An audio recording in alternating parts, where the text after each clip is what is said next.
Hello everyone. भाई आज का तो जो चैप्टर है वो मेरा खुद का one of the most favourite chapter है पूरी केमिस्ट्री का, स्टेट्स ऑफ मैटर। और यार आज के लेक्चर में हम सॉलिड क्या होता है, लिक्विड क्या होता है, गैस क्या होती है, इसकी है ना पूरी माइक्रोस्कोपिक एक फील लेने वाले हैं। आज आप जो आपको मटेरियल दिखते हैं आपके आसपास की दुनिया में, उनको माइक्रोस्कोप से देखोगे, उनकी अंदरूनी दुनिया में एंट्री मारने वाले हो। ठीक है, तो यार आज हम शुरू करने वाले हैं भाई स्टेट्स ऑफ मैटर। आसान चैप्टर है, बहुत प्यारा चैप्टर है, बहुत फील बेस्ड चैप्टर है, फिजिक्स को काफी रिजेंबल करता हुआ चैप्टर है ये। ठीक है, तो शुरू करते हैं, है ना। यहां तक पहुंच गए हैं और आगे भी मजे में आराम से पहुंचते जाएंगे। ठीक है, तो इस पूरे चैप्टर में हम काफी सारी चीजें पढ़ने वाले हैं, प्रैक्टिकली विजुअलाइज करने वाले हैं, बहुत सारे सवाल करने वाले हैं, सब कुछ होगा। जब ये चैप्टर खत्म होगा तो आप बोलोगे सर फील आ गई, मजा आ गया, पूरा विजुअलाइज हो गया। तो शुरू करते हैं। अगर हम नेचर की बात करें तो जो मैटर है वो मोस्टली 3 स्टेट्स में जो हमको दिखती हैं, हमारे आसपास ऑब्जर्वेबल है, एग्जिस्ट करता है, सॉलिड, लिक्विड और गैस। इस बारे में हम सब जानते हैं। ये जो मैंने पकड़ रखा है सॉलिड है, ठीक है, पानी जो हम पीते हैं वो लिक्विड है, हमारे आसपास जो हमको दिखती नहीं है वो गैस होती है। हम इनहेल करते हैं ऑक्सीजन, एक गैस है, एक्सहेल करते हैं CO2, एक गैस है। ठीक है, बलून में भरते हैं हीलियम, एक गैस है। ठीक है, प्लांट्स को बहुत काम आती है नाइट्रोजन, वो भी एक गैस है। तो हमारे आसपास सॉलिड, लिक्विड और गैस होते हैं। एक चौथा स्टेट ऑफ मैटर भी होता है, ठीक है, जो हमको नहीं पढ़ना है ना। ठीक है, तो उसको अभी के लिए हम साइड में रखते हैं, फिर कभी और उठाएंगे, एक फन फैक्ट की तरह से उसको पढ़ लेंगे एंड ऑफ द चैप्टर। यार एक्स्ट्रा चीजें सीखने में अलग मजा आता है ना, उसके बारे में थोड़ी बहुत इंफॉर्मेशन जुटाएंगे। अभी पूरा फोकस सॉलिड, लिक्विड और गैस पे करते हैं। आप सबके मन में और मेरे मन में जब मैं छोटा था तो बहुत एक सवाल आता था कि सर एक पार्टिकल जो है या बहुत सारे पार्टिकल्स जो मिलकर सॉलिड या लिक्विड या गैस बना रहे हैं, उनको कैसे पता चलता है कि मेरे को सॉलिड बनना है या मेरे को लिक्विड बनना है या मेरे को गैस बनना है? क्या ऐसा होता है जिसके होने से, कौन सी ऐसी प्रॉपर्टीज होती हैं जिनके होने से एक मटेरियल सॉलिड हो जाता है, दूसरा लिक्विड हो जाता है, तीसरा गैस हो जाता है? तो सॉलिड क्या है, लिक्विड क्या है और गैस क्या है, इसको समझने के लिए हमको इनकी दुनिया में जूम इन करना पड़ेगा। वो अभी हम करते हैं। ये जो पूरा चैप्टर है ये मोस्टली गैसियस स्टेट, जो थर्ड वाला पार्ट है गैस, उस पर फोकस करेगा। ठीक है, लिक्विड सॉल्यूशन चैप्टर जो है वो हमारा 12th क्लास में होता है, तो वो पूरा उस पर डील करेगा। सॉलिड स्टेट जो है वो पूरा सॉलिड्स पे डील करेगा, जो हम 12th क्लास में पढ़ेंगे। पर अभी आज एक बार ओवरव्यू लेते हैं, सॉलिड क्या होता है, लिक्विड क्या होता है और गैस क्या होता है, ताकि हम नेचर को अप्रिशिएट कर पाए और हाँ बहुत सारी चीजें सीख भी पाए। ठीक है, चले आगे। यार अब हम एकदम कूदने वाले हैं उस दुनिया में, पक्का। तो ये हमारे पास एक रूम है, यहां पे आपको 3 चीजें दिख रही है। ठीक है, एक पानी का जग दिख रहा है आपको, ठीक है, और एक आपको जो है खाली एक वेसल दिख रहा है। ठीक है, जो फ्रूट्स के पास रखा है वो खाली वेसल है और पानी के जग के पास ग्लास रखा है। तो खाली वेसल में क्या भरी हुई होती है, गैस भरी हुई होती है। पानी के जग में क्या भरा हुआ है, पानी भरा हुआ है। तो पानी क्या होता है, लिक्विड। वेसल क्या होता है, वेसल तो वैसे सॉलिड का बना होता है, ग्लास सॉलिड होता है। उसके अंदर जो गैस है, जो हवा है, वो क्या है, वो गैस है। और जो ब्लू ब्लू आपको दीवार दिख रही है वो है एक सॉलिड। सबसे पहले हम सॉलिड को समझते हैं। अगर मैं सॉलिड के अंदर जूम इन करूं, अगर मैं एक सॉलिड के अंदर जूम इन करूंगा तो अंदर से सॉलिड कुछ ऐसा दिखेगा। सर ये क्या है, सॉलिड अंदर से ऐसा दिखता है क्या? बिल्कुल ऐसा दिखता है। अब यहां पे 2-3 चीजें हैं हमारे को जो दिमाग में फिट करनी है, छापनी है। पहली चीज, सॉलिड के जो मॉलिक्यूल्स हैं वो एक दूसरे के बहुत क्लोज हैं। ठीक है, जो सॉलिड के मॉलिक्यूल्स हैं वो एक दूसरे से एकदम टाइट पकड़ के बैठे हैं, बिल्कुल जगह नहीं है। हम क्या बोलते हैं यार, मैं उसके बहुत क्लोज हूं क्योंकि मेरा बॉन्ड बहुत अच्छा है। तो जो सॉलिड के मॉलिक्यूल्स होते हैं, पार्टिकल्स होते हैं, उनके बीच का फोर्स ऑफ अट्रैक्शन काफी ज्यादा मजबूत होता है। तो सॉलिड को हम कुछ कुछ प्रॉपर्टीज के थ्रू पढ़ते हैं, समझते हैं। क्या होती है वो प्रॉपर्टीज, क्या होते हैं वो पैरामीटर सॉलिड के?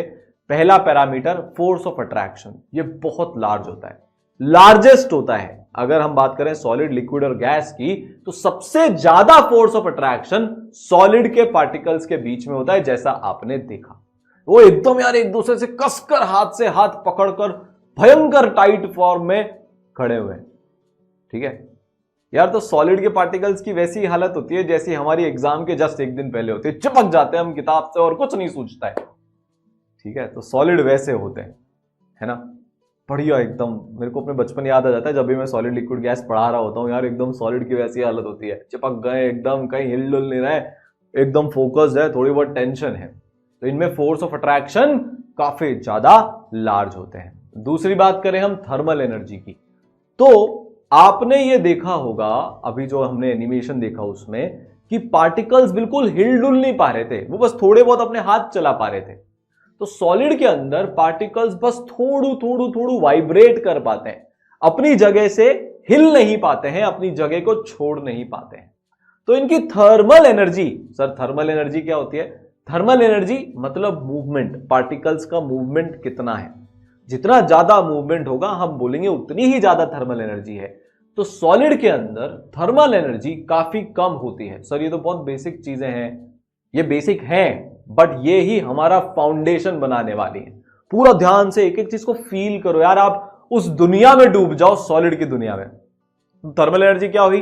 काफी कम हुई। सर इसके पीछे का साइंटिफिक रीजन क्या है? साइंटिफिक रीजन ये है कि फोर्स ऑफ अट्रैक्शन बहुत ज्यादा है। फोर्स ऑफ अट्रैक्शन बहुत ज्यादा है तो एक पार्टिकल दूसरे पार्टिकल को अपने पास से जाने ही नहीं देता, समझ रहे हो? जाने ही नहीं देता, तो वो एक जगह आकर बंध गए, एक जगह आकर बैठ गए। क्लियर है? तो इसीलिए थर्मल एनर्जी भी काफी कम है। कॉज क्या है? मेन फैक्टर यहां पे क्या है? फोर्स ऑफ अट्रैक्शन यहां पे मेन फैक्टर है। फोर्स ऑफ अट्रैक्शन ज्यादा है इसलिए थर्मल एनर्जी कम है। शेप भी इसीलिए फिक्स्ड है। थर्मल एनर्जी क्या है? लो है। शेप क्या है?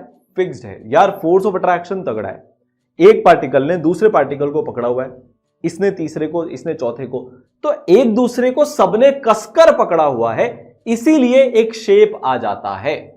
अगर कस के नहीं पकड़ा होता, सब रैंडमली इधर उधर भाग रहे होते, तो एक फिक्स्ड शेप नहीं आता। पर क्योंकि एक दूसरे को पकड़ा हुआ है, एक फॉर्मेशन फिक्स्ड है, इसीलिए फिक्स्ड शेप होता है सॉलिड का। सर इसको हम कैसे समझ सकते हैं? मान लो मेरे पास एक आइस क्यूब है, ठीक है, मेरे पास जो आइस क्यूब है, जब मैं उसको फ्रिज में से, ट्रे में से निकालता हूं और कटोरी में रखता हूं, तो जो ट्रे में आइस क्यूब का शेप था, कटोरी में रखने के बाद भी आइस क्यूब का शेप वही रहेगा। आप उसको अपने सर पे रख लो तो भी शेप वही रहेगा, मुंह में रख लो तो भी शेप वही रहेगा, जब तक वो पिघल नहीं जाता। अज्यूमिंग कुछ पिघल नहीं रहा है, ठीक है। तो सॉलिड की कैरेक्टरिस्टिक क्या होती है? आप उसको हाथ में रखो, फुटबॉल के मैदान में रख दो, डेजर्ट में ले जाके रख दो, उसका शेप जैसा है वैसा ही रहता है। ये हमने प्रैक्टिकली अनुभव किया है, सामने सामने देखा है, ठीक है। शेप फिक्स्ड के साथ साथ इसकी वॉल्यूम भी फिक्स्ड होती है। वॉल्यूम कैसे फिक्स होती है? मान लो मेरे पास वही आइस क्यूब है, उसकी वॉल्यूम मान लो कुछ है x, आप उसको कहीं और रख दोगे ना तो भी उसकी वॉल्यूम x ही रहेगी, वॉल्यूम नहीं बदलेगी। आप उसको छोटे से कंटेनर में रखोगे x वॉल्यूम रहेगी, बड़े कंटेनर में निकाल के रख दोगे तो भी x वॉल्यूम रहेगी, पूरे रूम के बीच में लाके रख दोगे तो भी x वॉल्यूम रहेगी। तो सॉलिड्स में वॉल्यूम भी फिक्स्ड होती है, ठीक है। डेंसिटी की अगर हम बात करें तो काफी ज्यादा होती है। डेंसिटी का क्या मतलब होता है सर? डेंसिटी की प्रैक्टिकल फीलिंग क्या है? जितने ज्यादा पार्टिकल्स एक दूसरे के पास रहेंगे उतनी ही ज्यादा डेंसिटी होती है। डेंसिटी क्या होती है? मास पर यूनिट वॉल्यूम। सर अब ये कौन सी बड़ी टर्म्स लेके आए हो? सिंप्लीफाई करेंगे ना, चिंता क्यों करते हो? अपन है ना, क्या बोलने का? देखो, मास पर यूनिट वॉल्यूम, कितनी जगह में कितना मास है। अगर बहुत सारे पार्टिकल्स एक दूसरे के पास चिपक कर बैठे हैं तो एक तो वो कम जगह लेंगे और उस कम जगह में बहुत सारे पार्टिकल्स आएंगे। सॉलिड में क्या होता है, सबसे ज्यादा फोर्स ऑफ अट्रैक्शन, तो सबसे ज्यादा चिपक के लोग बाग बैठे, मतलब कम जगह पर ज्यादा लोग, ज्यादा पार्टिकल बैठे, मतलब डेंसिटी ज्यादा होगी, क्योंकि वॉल्यूम कम है, मास ज्यादा है, तो मास अपॉन वॉल्यूम काफी ज्यादा होगा, तो इसकी डेंसिटी क्या होती है, इसकी डेंसिटी होती है वेरी हाई। तो हमने अभी तक क्या सीखा, बहुत लार्ज फोर्स ऑफ अट्रैक्शन होते हैं, थर्मल एनर्जी कम होती है काफी ज्यादा, शेप एकदम फिक्स्ड होता है, बिल्कुल चेंज नहीं हो पाता, वॉल्यूम एकदम फिक्स्ड होती है और डेंसिटी काफी ज्यादा हाई होती है। तो सॉलिड कौन हो गया, एग्जाम से जस्ट एक दिन पहले बच्चा या एग्जामिनेशन हॉल में बैठा हुआ बच्चा, बिल्कुल नहीं हिल सकता, थोड़ी बहुत मंडी इधर उधर हिलाता है, इधर से कुछ दिख जाए उधर से कुछ दिख जाए, ना ना ना ना। एग्जाम में बैठा हुआ बच्चा कौन है, सॉलिड है। अब आगे बढ़ते हैं किसकी तरफ, लिक्विड की तरफ। तो अगर अब हम लिक्विड को देखें और उसके अंदर जूम इन करें तो कैसे दिखते हैं पार्टिकल्स, कुछ ऐसे। अब यार आप ना कंपैरेटिव सोचो, सॉलिड के अंदर एकदम फिक्स थे, तो थोड़े बहुत घूम रहे हैं, ठीक है, स्कूल चालू हो चुके हैं, मिड सेशन चल रहा है, एकदम ये वैसे दिख रहे हैं, स्कूल से जस्ट आए हैं थके हारे, धीरे धीरे चल रहे हैं। बट एग्जामिनेशन हॉल के जैसा नहीं कि एकदम ही बंधे हुए पड़े और एकदम ही बंद हो गए, नहीं, थोड़ा बहुत अभी हम चल फिर पा रहे हैं, घूम फिर पा रहे हैं, ठीक है, वॉकिंग मून वॉक टाइप का हो रहा है। सब कुछ कंपैरेटिव सोचना है, सॉलिड के कंपैरिजन में सोचो। सॉलिड वाले कहीं नहीं हिल पा रहे, बिल्कुल एकदम ऐसे, लिक्विड वाले चिकडिंग चिकडिंग चिकडिंग चिकडिंग टा डिंग टा। बहुत इंपॉर्टेंट है यार ये फील, लिक्विड वालों में मूवमेंट है। तो अब जब मैं इसके पैरामीटर्स आपके सामने लेकर आऊंगा, आपको सब कुछ बहुत इजीली समझ में आ जाएगा। इसके फोर्स ऑफ अट्रैक्शन कैसे होते हैं, मॉडरेट होते हैं, बहुत ज्यादा भी नहीं है, बहुत कम भी नहीं है। बहुत ज्यादा अगर होते तो पार्टिकल बिल्कुल मूव नहीं कर पाते लिक्विड के, बहुत कम होते तो बहुत तेज इधर उधर भागते।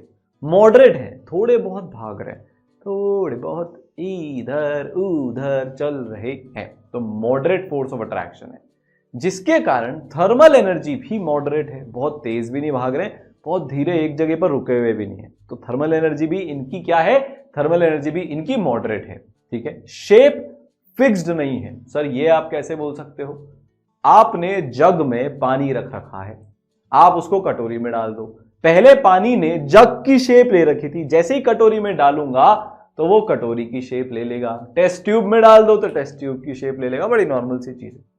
बाल्टी में डाल दो तो बाल्टी की शेप ले लेगा। तो इनका शेप फिक्स्ड नहीं होता। ऐसा क्यों है, अब इसको समझते हैं। देखो फोर्सेस ऑफ अट्रैक्शन जो है वो मॉडरेट है, मतलब एक पार्टिकल ने दूसरे पार्टिकल को बहुत ज्यादा जोर से नहीं पकड़ रखा, तो ये हिलडुल सकते हैं, फ्लेक्सिबिलिटी यहां पर है, और वो फ्लेक्सिबिलिटी के कारण इनका शेप चेंज हो जाता है। जिस कंटेनर में आप इसको रखोगे इसका शेप उसी कंटेनर के जैसा हो जाएगा। वॉल्यूम इनकी फिक्स्ड होती है, जैसे अगर मैंने एक कटोरी में, बड़ा मेरे पास भगोना है, 1 लीटर पानी भरा, उस पूरे के पूरे पानी को मैंने जग में डाल दिया ना, तो जग में भी वो 1 ही लीटर पानी होगा, वॉल्यूम चेंज नहीं होती है। फोर्स ऑफ अट्रैक्शन कम है, पर इतने भी कम नहीं है कि वॉल्यूम चेंज हो जाए। मॉडरेट फोर्स ऑफ अट्रैक्शन है, इसलिए वो वॉल्यूम को मेंटेन करके रखते हैं। 1 लीटर पानी आप नदी से लो, समुद्र से लो, आप उसको जग में डालो, आप उसको बाल्टी में डालो, आप उसको पतीले में डालो, वो 1 लीटर पानी ही रहेगा। तो वॉल्यूम क्या होती है, फिक्स्ड होती है। डेंसिटी मॉडरेट, सब कुछ मॉडरेट है, ये बीच का है, ना बहुत ज्यादा और ना बहुत कम। तो ये हमने किसकी फील ली, ये हमने फील ली लिक्विड की। अब जिसके ऊपर हम पूरा चैप्टर पढ़ने वाले हैं उसकी फील अब हम लेने वाले हैं, जो काफी ज्यादा इंपॉर्टेंट है हमारे लिए। अब हम आ गए हैं गैसेस पर। अब हम किसके ऊपर आ गए, अब हम गैसेस के ऊपर आ गए। तो हम खाली जो वेसल है उसमें, तो इसके पार्टिकल ढिंचक डांस, फुल डांस, आराम से घूम फिर रहे हैं, बहुत तेजी से इधर से उधर जाते हुए, और ये एक दीवार पे टकराया, आपस में टकराए, ये यार एकदम फुल ऑन वेकेशन मोड होता है ना, जो बच्चों का जस्ट एग्जाम खत्म है उसके बाद जो स्पीड से बैग फेंका जाता है, टेस्ट पेपर को डाला जाता है, जो उस दिन एनर्जी होती है गैसेस के पार्टिकल्स में वैसी ही एनर्जी होती है। तो अब इसके पैरामीटर लिखना हमारे लिए बहुत सिंपल हो गया है। अगर हम बात करें फोर्स ऑफ अट्रैक्शन की, तो मिनिमम, बहुत ही कम, एक पार्टिकल को दूसरे पार्टिकल से कोई मतलब ही नहीं है, इधर से उधर भाग रहे हैं, एग्जामिनेशन खत्म हुआ है, एनर्जी बहुत ज्यादा है, तो इससे क्या होगा, थर्मल एनर्जी को क्या हुआ, ह्यूज, बहुत भयंकर रफ्तार।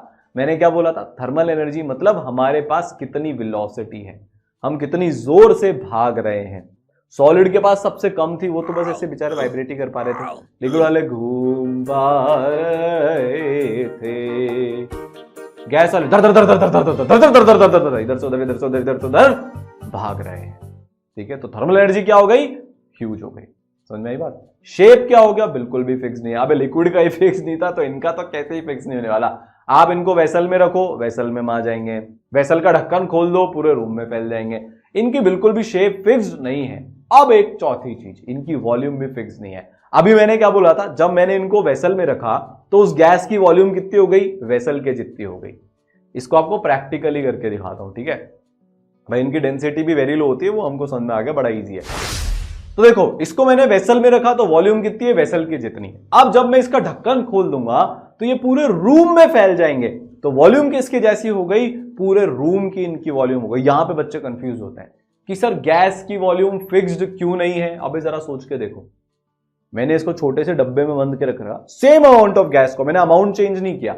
1 किलो मान लो मैंने गैस ली थी, वैसे 1 किलो गैस बहुत ज्यादा होती है, पर लेट से हम 100 ग्राम ले लो यार, 1 ग्राम ले लो। 1 ग्राम गैस मैंने एक डब्बे में रखी, ठीक है, तो उसकी वॉल्यूम कितनी हुई, उस डब्बे जितनी हो गई। उस डब्बे का जब आप ढक्कन खोलोगे और उस 1 ग्राम गैस को फैलने का मौका दोगे तो वो पूरे रूम में फैल जाएगी। तो उसी 1 ग्राम गैस की वॉल्यूम कितनी हो गई, उसी 1 ग्राम गैस की वॉल्यूम उस रूम के वॉल्यूम जितनी हो गई। तो गैसेस की वॉल्यूम फिक्स्ड नहीं होती है। यहां पे सवाल बनते हैं, ये आपको फील बेस्ड कंसेप्चुअल लेवल पे एकदम क्लियर होना चाहिए। अब तो हमने विजुलाइज ही कर लिया तो कोई दिक्कत की बात नहीं है, हमारे दिमाग में वो चीज छप चुकी है। ठीक है, चले आगे। तो हमने क्या सीखा, सबसे बड़ी बात, वॉल्यूम गैसेस की फिक्स्ड नहीं होती। अब पूरा फोकस, सॉलिड लिक्विड को बाद में देखेंगे आगे, पूरा फोकस अब हम गैसियस स्टेट के बारे में के ऊपर उसको समझने में लगा देते हैं। अगर आपको किसी भी गैस को समझना है, अगर आपको किसी भी गैस को समझना है तो एक गैस को समझने के लिए आपको कुछ एक चीजें पता होनी चाहिए। पहली चीज, बहुत ज्यादा मॉलिक्यूल्स होते हैं गैस के अंदर, वो तो सॉलिड में और लिक्विड में भी होते हैं। हम माइक्रोस्कोप में जूम करेंगे तो एक छोटा सा जो आपको लग रहा है इसमें कितने ही पार्टिकल होंगे, आप इमेजिन भी नहीं कर सकते, उससे ज्यादा इसमें पार्टिकल होते हैं। मोल कंसेप्ट में हम वो चीज पढ़ चुके हैं। ठीक है, ये सारे के सारे एक दूसरे से बहुत वीक फोर्सेस ऑफ अट्रैक्शन से जुड़े हुए होते हैं और बहुत तेजी से इधर से उधर घूमते रहते हैं। तो अगर मैं बोलूं यार आप कौन हो, तो आप अपना परिचय कैसे दोगे, सर मेरा फलाना नाम है, पिताजी का नाम ये है, माताजी का नाम ये है, मैं यहां रहता हूं, तो आपको मेरा आधार कार्ड का नंबर ये है, तो आपका एक यूनिक आइडेंटिफिकेशन हो गया। सेम चीज अगर मेरे को गैस के लिए करनी है कि यार ये गैस ऐसी है, गैस को पहचानने के लिए आपको कुछ एक पैरामीटर्स पता होने चाहिए। 4 चीजें अगर आपको किसी भी गैस के बारे में पता है तो आपको उसके बारे में सब कुछ पता है। सर ऐसी कौन सी 4 चीजें हैं, ऐसे कौन से 4 पैरामीटर हैं जिससे हम हर गैस के बारे में सब कुछ जान सकते हैं? बताते हैं। आपको सबसे पहले पता होना चाहिए कि वो गैस ने कितना प्रेशर लगाया, ये पहली चीज, गैस का प्रेशर पता होना चाहिए। दूसरी चीज, अमाउंट कितना है गैस का, इतने मोल गैस है सर मेरे पास, प्रेशर कितना लगाया, मेरे पास कितनी गैस है। या तो मास पता होना चाहिए या मोल्स पता होना चाहिए, दोनों में से एक पता है तो हम दूसरे को निकाल सकते हैं। तीसरी चीज आपको पता होना चाहिए उसकी वॉल्यूम। तीसरी चीज क्या पता होनी चाहिए, वॉल्यूम, कितना स्पेस उसने ऑक्यूपाई कर रखा है। और चौथी चीज आपको पता होनी चाहिए उसका टेम्परेचर। इससे हमको यह पता लगता है कि गैस के जो पार्टिकल्स हैं, जो मॉलिक्यूल्स हैं, वो कितनी तेज रफ्तार से भाग रहे हैं, कूद रहे हैं, उछल रहे हैं। तो अगर ये 4 चीज आपको किसी एक गैस के बारे में पता है कि कितना प्रेशर लगा रही है, कितना अमाउंट है, क्या वॉल्यूम ऑक्यूपाई किया है और टेम्परेचर कितना है, तो आप उस गैस के बारे में सब कुछ बता सकते हो, यूनिकली आइडेंटिफाई कर सकते हो उस गैस को। उस गैस की पूरी A to Z जन्म पत्री आप दे सकते हो। तो थोड़ा थोड़ा इंट्रोडक्शन हम सारी चीजों का ले लेते हैं प्रेशर क्या होता है, फिर हमारे पास मोल्स मास क्या होता है ये आपको ऑलरेडी पता है, वॉल्यूम क्या होती है ये इसकी भी हमको फील है, टेम्परेचर क्या होता है उसकी भी थोड़ी बहुत हम फील डेवलप करते हैं। ठीक है, तो सबसे पहले हम पढ़ते हैं प्रेशर को। तो प्रेशर क्या होता है, यहां पे आप अगर ध्यान से देखोगे तो जो हमारे गैस के पार्टिकल्स हैं जो बहुत तेज भाग रहे हैं वो कंटेनर की वॉल से टकरा रहे हैं। अच्छा, तो यार अगर मैं दीवार पे एक बॉल देके मारूं तो उस दीवार पे एक फोर्स लगेगा जो वो बॉल लगा रही होगी। ठीक है, बात है समझ में। मैंने क्या बोला, इसको ऐसे इमेजिन करो कि आपके हाथ में एक टेनिस की बॉल है, फॉर एग्जांपल आपने दीवार पे दे मारी, और किसी पे मत देना, टूट जाएगा, फिर मेरा नाम मत लेना कि सर ने बोला था दीवार पे आपने बॉल दे मारी। नहीं नहीं नहीं प्लीज, मेरे पास फोन नहीं आना चाहिए कि सर ये आप क्या करते हो, है ना, दीवार पे ही मारना। ठीक है, तो हमने दीवार पे बॉल मारी, जब वो बॉल दीवार पे टकराएगी तो दीवार पे एक फोर्स एक्सर्ट करेगी। इस फोर्स को जब मैं उस पूरे दीवार के एरिया से डिवाइड कर दूंगा तो फोर्स अपॉन एरिया क्या होता है, प्रेशर होता है। सिमिलरली गैस के अंदर जो पार्टिकल होते हैं, क्योंकि वो बहुत तेज रेट से इधर से उधर भाग रहे हैं, तो वो दीवार पे जो कंटेनर है उसकी जो वॉल्स हैं उस पे एक फोर्स एक्सर्ट करते हैं। उस कंटेनर की वॉल के एरिया से जब हम उसको डिवाइड कर देंगे तो हमारे पास क्या आ जाएगा कि उस पर्टिकुलर गैस ने कितना प्रेशर एक्सर्ट किया। तो जो मॉलिक्यूल्स होते हैं गैस के, ये सब आपको नहीं लिखना, तो मॉलिक्यूल्स जो होते हैं गैस के वो कांस्टेंट रैंडम मोशन में होते हैं और वो एक दूसरे से तो टकराते ही हैं, भाई चल रहे इधर उधर तो भिड़ गए एक दूसरे से, साथ में कंटेनर की वॉल से भी टकराते हैं जिसमें वो पड़े हुए हैं। जैसे ही वो कंटेनर की वॉल से टकराते हैं तो मॉलिक्यूल्स जो हैं वो वॉल को एक मोमेंटम दे देते हैं जिससे एक फोर्स लगता है। मोटी मोटी बातें, फोर्स लगता है, आपको ये सब नहीं लिखना है। ठीक है, सिर्फ आपकी जस्ट एक रेफरेंस के लिए मैं यहां पर लिख कर लेकर आया हूं। ठीक है, तो एक फोर्स लगा, उस फोर्स को जब मैं एरिया से डिवाइड कर दूंगा, सारे पार्टिकल्स भिड़ रहे हैं। ठीक है, तो सारे पार्टिकल थोड़ा थोड़ा फोर्स लगा रहे हैं। उन सारे भिड़ने वाले पार्टिकल्स का जब मैं जो वो फोर्स लगा रहे हैं उसका जब मैं सम कर दूंगा, अबे एक पार्टिकल थोड़ी ना है, करोड़ों पार्टिकल्स हैं, वो भिड़ रहे हैं मॉलिक्यूल्स, किससे, वॉल से। तो सारे मॉलिक्यूल्स जो भिड़ रहे हैं उससे जो फोर्स लग रहा है वो मेरा नेट फोर्स हुआ।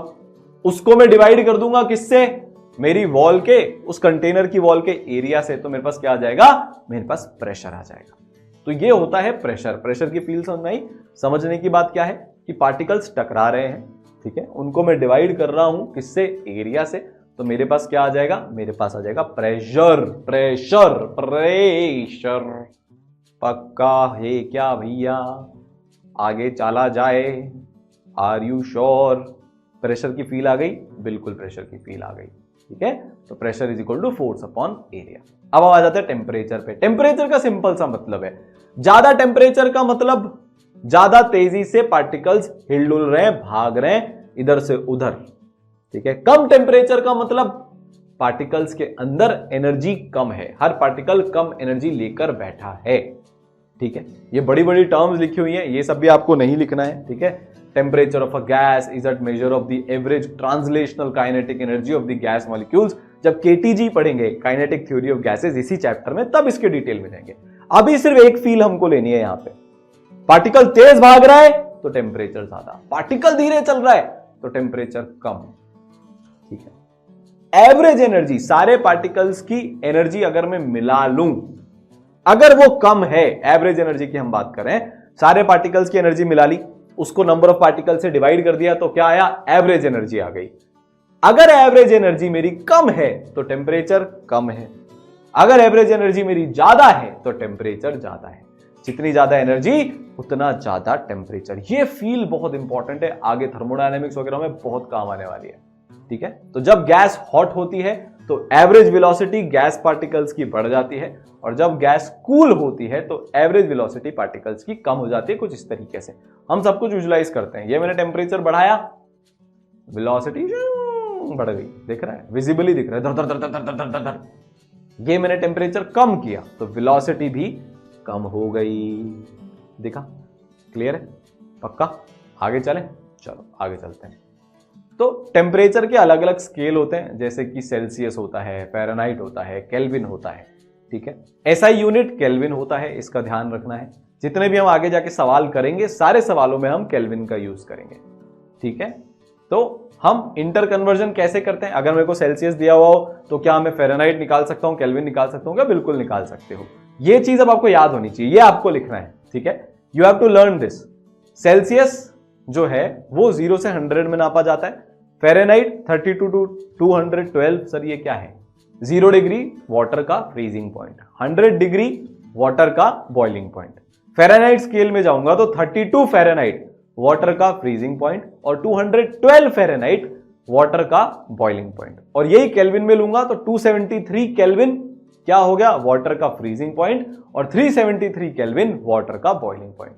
सर इनको इंटर कन्वर्जन हम कैसे करेंगे? ये हमारे लिए इंपॉर्टेंट है। तो अगर आपको फ़ारेनहाइट से सेल्सियस में जाना है या सेल्सियस से फ़ारेनहाइट में जाना है तो ये फॉर्मूला है।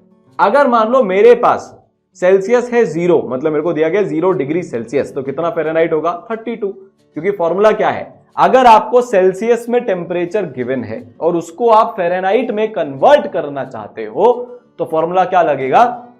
32 plus 9/5 into given temperature in degree Celsius. Simple सा फॉर्मूला है। एक दो कैलकुलेशन करके देख लेते हैं। जैसे फॉर एग्जांपल अगर मान लो सर मेरे को 5 डिग्री सेल्सियस टेम्परेचर दिया है तो कितना फ़ारेनहाइट हो गया? 32 प्लस 9/5 इंटू 5, तो 32 प्लस 9 41 फ़ारेनहाइट हो गया। सर अगर मेरे को 50 डिग्री सेल्सियस टेम्परेचर दिया हुआ है तो 32 प्लस 9/5 इंटू 50, तो 9 इंटू 10 तो 90 प्लस 32 तो 122 फ़ारेनहाइट हो गया। इस तरीके से आप कैलकुलेशन कर सकते हो। फ़ारेनहाइट में ज्यादा क्वेश्चन नहीं पूछे जाते हैं, मोस्टली कन्वर्जन आपको करना पड़ेगा केल्विन से सेल्सियस या सेल्सियस से केल्विन में, ठीक है। और ये बहुत सिंपल है, जितना भी सेल्सियस में टेम्परेचर दिया हुआ है उसमें 273 जोड़ दो, ऐड कर दो, तो आपका टेम्परेचर केल्विन में आ जाएगा। जैसे 7 डिग्री सेल्सियस का क्या मतलब हुआ बताओ? कितने केल्विन? तो 7 प्लस 273 तो 280 केल्विन। 0 केल्विन मतलब 0 डिग्री सेल्सियस कितने केल्विन हुआ? 273 केल्विन। 100 डिग्री सेल्सियस कितने केल्विन हुआ? 100 प्लस 273 373 केल्विन हो गया, ठीक है। वॉल्यूम बहुत सिंपल होती है यार, उसमें कुछ है नहीं। कंटेनर की वॉल्यूम गैस की वॉल्यूम हो जाती है। अमाउंट कितना होता है? या तो मोल्स में दिया होगा या मास में दिया होगा। तो यार ये हमारे आज बेसिक्स खत्म, हमने अच्छे से समझ लिया, पूरी एक फील ले ली सॉलिड, लिक्विड और गैसेस की, ठीक है। अब हम अगले लेक्चर में जो अपने गैस लॉज होते हैं बेसिक, और आइडियल गैस लॉ जो होता है उसके बारे में पढ़ने वाले हैं, उनके थोड़े बहुत ग्राफ देखने वाले हैं, तो गैसेस के अंदर और डुबकी मारने वाले हैं। मिलते हैं अगले लेक्चर में। All the best.